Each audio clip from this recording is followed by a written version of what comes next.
Hi friends, நம்ம ஊரில் இருக்கும்போது கருவேப்பிலை பொடி அரைச்சிருந்தோங்க. ஆனால் கருவேப்பிலையே கடையில் வாங்கலை. அப்புறம் எப்படின்னு யோசிப்பீங்க. நம்ம வீட்டிலே கருவேப்பிலை செடி நிறைய இருக்குது. நல்ல மரம் மாதிரி வளர்ந்துருந்துச்சுங்க. அதை தான் உடச்சி பொடி அரைச்சிருந்தோம். நம்ம கடைக்கு போயிட்டு காய்கறியெல்லாம் வாங்கிட்டு கடைசியில் கருவேப்பிலை கொஞ்சம் தருவாங்க. இல்லைன்னா ஒரு 5 ரூபா 10 ரூபாய்க்கு நம்ம வாங்குவோம். இங்கே இந்த கருவேப்பிலையை பார்க்கும்போது ரொம்ப சந்தோஷமாக இருந்துச்சுங்க. பச்சை பசேல்னு இருக்குது. அடுப்பில் சட்டியை வச்சுட்டு கருவேப்பிலையை பறித்து கொண்டாந்து தாளிச்சிடலாம். இப்போ கருவேப்பிலையெல்லாம் ஒரு இனுக்காக உடச்சிட்டு ஒரு பக்கெட்டில் போட்டு நல்லா 2-3 வாட்டி அலசி எடுத்துட்டு தண்ணியெல்லாம் வடிகிட்டோன்னு நிலக்காய்ச்சலில் கொஞ்சம் நேரம் காய வச்சாச்சு. இப்போ எல்லா கருவேப்பிலையும் ஒன்றா உருவிட்டு பொடி அரைக்க ரெடி பண்ணி வச்சாச்சு. ஒரு கடாயில் 1/4 கிலோ உளுத்தம்பருப்பு, 1/4 கிலோ கடலைப்பருப்பு, ஒரு 30 காஞ்ச மிளகாய் எல்லாத்தையும் தனித்தனியாக வறுத்து ஒரு தட்டில் கொட்டி ஆற வச்சிடலாம். கட்டி பெருங்காயம் ஒரு 4-5 துண்டு, அதையும் நல்லா வறுத்துட்டு போட்டுக்கலாம்.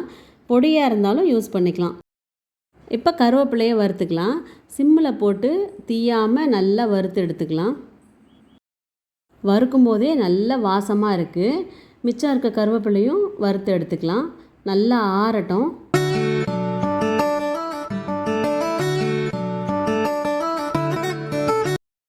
எல்லாம் வறுத்ததுக்கப்புறம் தேவையான அளவு கல்லுப்பையும் சேர்த்து வறுத்துக்கலாம். இப்போ இது எல்லாமே நல்லா ஆறட்டும்.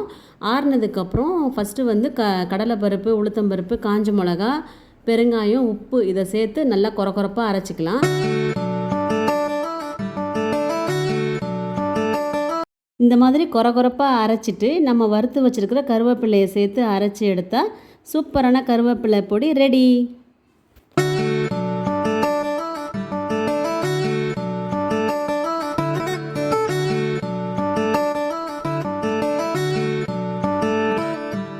நல்லா சுட சுட இட்லி அவிச்சு வச்சுக்கிட்டு இல்லைன்னா தோசையை ஊற்றிக்கிட்டு இந்த கருவேப்பிலை பொடியில் எண்ணெயை ஊற்றி குழச்சி தொட்டு சாப்பிடும்போது நல்ல கருவேப்பிலை வாசமும் டேஸ்ட்டும் சூப்பராக இருக்கும். நம்ம உடம்புக்கும் நம்ம தலைமுடி வளர்கிறதுக்கும் ரொம்ப நல்லதுங்க. பாய் ஃப்ரெண்ட்ஸ், நெக்ஸ்ட் வீடியோவில் பார்க்கலாம்.